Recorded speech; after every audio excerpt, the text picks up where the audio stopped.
बल्ले बल्ले और शावा शावा, आज तो हमारे बड़े भैया की शादी है। ये चलो चलो सब लोग बारात लेकर जल्दी चलो, मैं जल्दी से अपनी गोपी भाभी को घर पर लाना चाहता हूँ। अरे हाँ हाँ चल रहे हैं ना मोहित, तो नाच। बच्चों आज तुम्हारे बड़े भैया की शादी है, खूब नाचो कूदो, तुम्हारी भाभी आने वाली है, बारात में मजा नहीं आ रहा।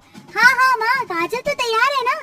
हाँ दी है, छोटे छोटे भाइयों के बड़े भैया आज बनेंगे किसी के सैया, ढोल बजे बजे शहनाइया, झूम कराई मंगल घड़िया। सभी नाचने लगते हैं और छोटा सा मोहित भी अपने भाई की शादी में खूब नाचता है। जब मेरे भाई बहन सब मुझसे इतना प्यार करते हैं तो अपनी भाभी से कितने प्यार करेंगे। बस सब अच्छा हो। और फिर नाचते गाते बारात शादी के मंडप तक पहुंच जाती है, जहां धूमधाम से शौर्य की शादी गोपी से हो जाती है और घर में छोटे छोटे नंद देवर उसका बहुत अच्छे से गृह प्रवेश करते हैं, उस पर फूल बरसाते हैं। भाभी भाभी गोपी भाभी, आप मुझे जानती है, मैं आपका सबसे छोटा प्यारा देवर मोहित। हाँ मोहित, मैं तुम्हें अच्छे से जानती हूँ, तुम तो इस घर के लाडले हो और अब से मेरे भी लाडले हो। ये सुनते ही गोपी अपने छोटे देवर को गले लगा लेती है। अरे अरे भाभी, आपने अपने देवर को तो गले लगा लिया पर दोनों नंदों को भूल गई। अरे ऐसे कैसे भूल जाओ मैं तुम दोनों को। आओ राधा, काजल। बड़ी बहू के आते ही कैसे हमारे बच्चों पर प्यार छिड़क रही है। इसे अपने घर की लक्ष्मी बनाना हमारे लिए बहुत अच्छा साबित हुआ। देखना, ये हमारे घर को जोड़ कर रखेगी। हाँ बिल्कुल ठीक कहते हो बहू, चलो अब घर में आ जाओ, ये तीनों बंदर तो तुमसे ऐसे ही लिपटे चिपके रहेंगे। गृह प्रवेश हो जाता है और अब धीरे धीरे गोपी अपने ससुराल की जिम्मेदारी अच्छे से संभालती है और अपने छोटे छोटे नंद देवर को बच्चों की तरह प्यार कर उनका ख्याल रखती है। दोनों हाथ में नाश्ता लिए गोपी आती हैं और अपने हाथ से तीनों नंद और देवर को बिठाकर खिलाती हैं। चलो चलो जल्दी जल्दी मेरे हाथ से खाना खाओ, फिर मैं तुम्हारे लिए और आलू के पराठे लेकर आऊंगी, और हाँ शाम को मैगी बनाकर खिलाऊंगी। सच्ची भाभी, ये मैं तो मैगी खाऊंगा। भाभी आप सच में ना बहुत अच्छा खाना बनाती है, बिल्कुल माँ की तरह, और ख्याल भी आप ऐसा ही रखती हैं। हाँ भाभी, अब से हम तीनों आपको भाभी माँ कहेंगे। सच में तुम हमें अपनी भाभी माँ कहना चाहते हो? शौर्य, तुमने सुना ना? हाँ, मैंने सब कुछ सुना और मुझे बहुत अच्छा लगा कि मेरे भाई बहनों ने तुम्हें भाभी माँ का दर्जा दिया। वक्त गुजरता है, गोपी तीनों देवर नंद को अपने बच्चों की तरह रखती है, उन्हें प्यार करती है और फिर सरला एक हादसे में जीने से नीचे गिर जाती है, जिस वजह से अब वो बिस्तर पर पड़ी रहती है। सास के बीमार होने पर गोपी बच्चों पर अपना ममता का सागर उड़ेल कर उनका बहुत ख्याल रखती है, बहुत प्यार करती है। देखते ही देखते 10 साल बीत जाते हैं और तीनों बच्चे बड़े हो जाते हैं। भाभी, भाभी माँ, मुझे कॉलेज के लिए लेट हो रहा है, टिफिन दीजिए ना। भाभी मेरा सूट प्रेस नहीं हुआ और मुझे प्रेस करना नहीं आ रहा है, मेरी हेल्प करो ना। और भाभी, मुझे बहुत भूख लग रही है, आपने मेरा फेवरेट पास्ता बनाया या नहीं बनाया? ओफो, तुम भी ना। ये रहा राधा तुम्हारा टिफिन और तुम्हारा सूट, मैंने पहले ही प्रेस कर दिया। काजल देखो कमरे में रखा, और मोहित ये लो तुम्हारा पास्ता। तुम बच्चे भी ना, मैं बचपन की तरह तुझे आज भी अपने हाथ से खाना खिलाती हूँ। भाभी माँ नेकी और पूछ पूछ। अरे देख रही है सरला, तेरी तबीयत बिगड़ने के बाद गोपी ने किस तरह तीनों बच्चों को अपना बनाकर पाल लिया है। सच बताऊं तो उसने तेरी कमी पूरी करी है। हाँ ये आपने बिल्कुल ठीक कहा, लेकिन उसने मेरे बच्चे भी तो छीन लिए। अब मैं बुलाती हूँ तो तीनों बच्चे उससे ही चिपके रहते हैं, भाभी माँ करते रहते हैं। तुम गलत समझ रही हो सरला, तुम्हारी जगह अपनी है, उसकी जगह अपनी है, किसी बात की चिंता मत कर। रात का समय, माँ, मैं, गोपी और मेरे तीनों भाई बहन हम सब बाहर जा रहे हैं आइसक्रीम खाने, और फिर बाजार का भी सामान लाना है, तो हम जाएं? हाँ जाओ। फिर पांचों जने बाहर जाकर आइसक्रीम खा रहे होते हैं तो 2 रिश्तेदार मिल जाते हैं। अरे शौर्य, गोपी बहू और बच्चे सही हैं? आइसक्रीम खाने निकले हो क्या आज? हाँ काकी, आज थोड़ा टाइम था तो सोचा सबको बाहर ले चलूं। वैसे मानना पड़ेगा गोपी, 10 साल से तू बांझ है, पर फिर भी तूने अपने देवर और नंद से बच्चों का प्यार ढूंढ ही लिया। जब देखो तब उन्हें कभी आइसक्रीम खिलाएगी, कभी उनका छोटा मोटा काम करके उनसे भाभी माँ करवाती रहेगी। तूने बेचारी अपनी सास के बच्चे भी छीन लिए और बांझ रहकर किसी को भी इस घर के चिराग की खुशी नहीं दी। काकी बस कीजिए, मैं अपने देवर और नंद के साथ कैसे भी रहूं, इससे आपका कोई लेना देना नहीं है। और ऐसा कुछ भी नहीं है कि मैंने अपनी माँ जी के बच्चे छीन लिए। रहने दे, तू बांझ है और कितना इस बात को छुपाएगी। ए काकी, मेरी भाभी माँ के बारे में एक शब्द और मत निकालना। उनके कोई बच्चे हो ना हो, हम तीनों उनके बच्चे जरूर हैं। यही तो मैं कहना चाहती हूँ, लेकिन अपना खून अपना बच्चा तो अपना ही होता है। काकी बहुत हो गया, अब जाओ। भाभी माँ आप शांत हो जाइए, इन लोगों की बातों को मत सुनिए। हाँ भाभी माँ। उस टाइम सब लोग घर पर वापस आ जाते हैं तो पड़ोसन सरला को सुनाती है और सरला गुस्से में गोपी को सुना देती है। क्यों री, आखिर तूने मेरे साथ ऐसा क्यों किया? तुम लोग आजकल के ज्यादा ही मॉडर्न हो गए हो। तूने मुझे दादी बनने की खुशी क्यों नहीं दी? तुझे सब बांझ बोल रहे, मेरे बच्चे छीन लिए, इसीलिए तू बच्चे नहीं करना चाहती ना? अरे मेरे शौर्य के बारे में तो सोच। माँ जी मैं बांझ नहीं हूँ, कैसे आपको बताऊं? माँ जी मुझे ये सब मत कहिए, मैं आपको इस घर के चिराग की खुशी जरूर दूंगी, मेरा वादा है।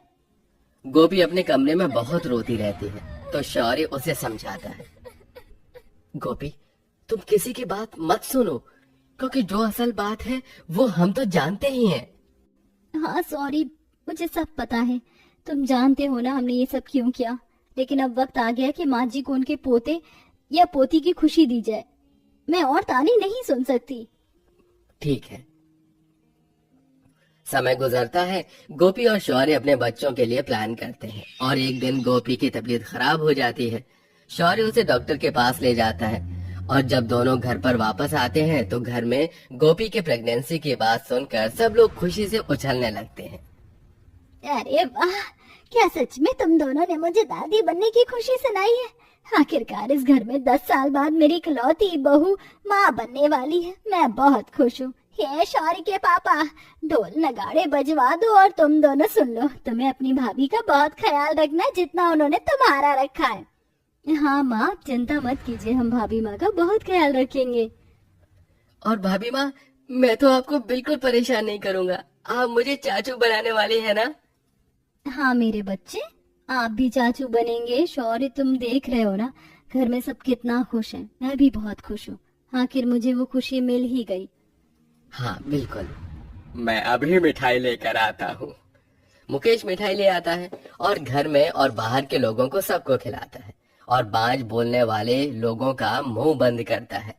आखिर इतने समय बाद खुशियां घर आई थी तो बढ़ती 7वें 8वें महीने की प्रेगनेंसी में अब सारा काम दोनों नंद को करना पड़ता है और गोपी को बिस्तर पर बैठे बैठे चाय नाश्ता सब मिल जाता है। पल पल दोनों नंद को गोपी के हाथ पैरों की मालिश करनी पड़ती है जिससे उनके मन में जहर बन जाता है। ए राधा और काजल, तुम दोनों फोन में क्या चला रही हो? जाओ अपनी भाभी के लिए गोलगप्पे बना दो और राधा तू उसके पैरों की मालिश कर दे। बस करो माँ, बहुत हो गया। वो प्रेग्नेंट क्या हो गई है, आपने तो उनको अपने सर पर बिठा लिया। और नहीं करना मुझे, मैं नौकरानी नहीं हूँ उनकी। मुझे भी कोई काम नहीं करना। ये भाभी हैं, हमने इनको भाभी माँ क्या बोल दिया, ये तो सर पर ही चढ़ गए हैं। सारा काम बिस्तर पर करके दो इन्हें। क्या हो गया है? इतने सालों बाद इस घर में खुशी आ गई है, तुम दोनों काम कर लोगी तो क्या हो जाएगा? उसने भी तो तुम्हें प्यार से पाला है ना। हाँ तो भाभी ने प्रेग्नेंट होकर एहसान कर दिया क्या? इससे तो अच्छा कि वो कभी माँ ही नहीं बनती। राधा! ये सुनते ही शौर्य अपनी बहन के थप्पड़ मार देता है। बस कर, बहुत हो गया तेरा। तेरी हिम्मत कैसे हुई मेरी गोपी और उसके बच्चे के बारे में ऐसा कहने की? तू जानती भी है 10 साल उसने इंतजार किया है कि वो माँ बने, इस घर में सबको खुशियां दे। उसने जो तुम सब पर एहसान किया है ना, तुम्हें समझ नहीं आएगा। क्यों भैया, ऐसा क्या एहसान कर दिया?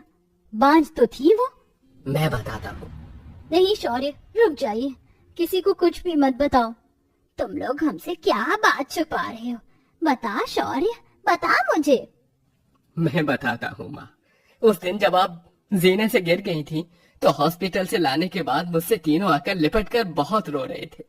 माँ उठो ना, भैया भाभी माँ देखो ना माँ को क्या हो गया है। हाँ भैया देखो। तुम चिंता मत करो, माँ जल्दी ठीक हो जाएगी, लेकिन 2-3 महीने कोमा में रहेगी, सिर पर चोट लगी है। घर की ये हालत देखकर गोपी शौर्य से कहती है, शौर्य, मैंने दवाई खा ली है, हम अभी बच्चा प्लान नहीं कर सकते। तुम देख रहे हो ना माँ जी की तबीयत कितनी खराब है, और काजल, राधा, मोहित कितने छोटे हैं। वो तो मुझे वैसे भी भाभी माँ कहते हैं। अब मुझे अपने बच्चे की उम्मीद छोड़कर इन्हें अपने बच्चों की तरह पालना होगा। जब ये बड़े होंगे तब हम अपने बारे में फिर सोचेंगे। गोपी, तुमने क्या किया हमारे परिवार और बहन भाइयों के लिए? तुमने बहुत बड़ा सैक्रिफाइस किया है, सच में ये कोई नहीं कर सकता। भाभी माँ, माँ मुझे रोज लोरी सुनाकर सुलाती थी, पर आज वो खुद सो रही है। आप ही मुझे लोरी गाकर सुना दो। हाँ भाभी माँ, हम तीनों को सुला दो। हाँ, तुम तीनों यहाँ मेरी गोद में आओ। चंदा है तू, मेरा सूरज है तू, तू मेरी आँखों का तारा है तू, जीती हूँ मैं बस तुझे देख कर, इस टूटे दिल का सहारा है तू। उसने तुम्हारे लिए 10 साल तक खुद को बांझ बना लिया, तुम्हें इतना पाला पोसा, और आज जब उसके खुशी की बात आई तो तूने उसके माँ बनने के लिए ऐसा बोला। शर्म आती है मुझे तुझे अपनी बहन कहते हुए। उसने तो तुझे अपने बच्चों की तरह पाला है, तूने अपनी भाभी माँ को एक गाली दी है। हे भगवान, बहू तूने मेरे बच्चों की खुशी के लिए अपनी खुशी कुर्बान कर दी। ऐसा तो भगवान भी नहीं करते। कैसी देवी है रे तू, मैं तो तुझसे नजर ही नहीं मिला पा रही। माँ, मैंने जो भी किया इन तीनों के लिए ही किया। ये मेरे बच्चे से कम है क्या? सबसे पहले माँ तो इन्होंने ही बोला मुझे। भाभी, हम दोनों से बहुत बड़ी गलती हो गई, हमें माफ कर दीजिए। हाँ भाभी माँ, हमें माफ कर दीजिए। सच में आपकी माफी के लायक भी नहीं है। बस एक मौका दीजिए, हम आपका बहुत ख्याल रखेंगे डिलीवरी तक। मैंने तुम्हें माफ कर दिया। तीनों देवर और नंद गोपी के गले लगते हैं। दोनों नंद को अपनी गलती का एहसास होता है और वो सब मिलकर गोपी का बहुत ख्याल रखते हैं। और अगले महीने गोपी एक प्यारे से बेटे को जन्म देती है और आखिरकार सब उस बच्चे के साथ खुशी खुशी रहने लगते हैं।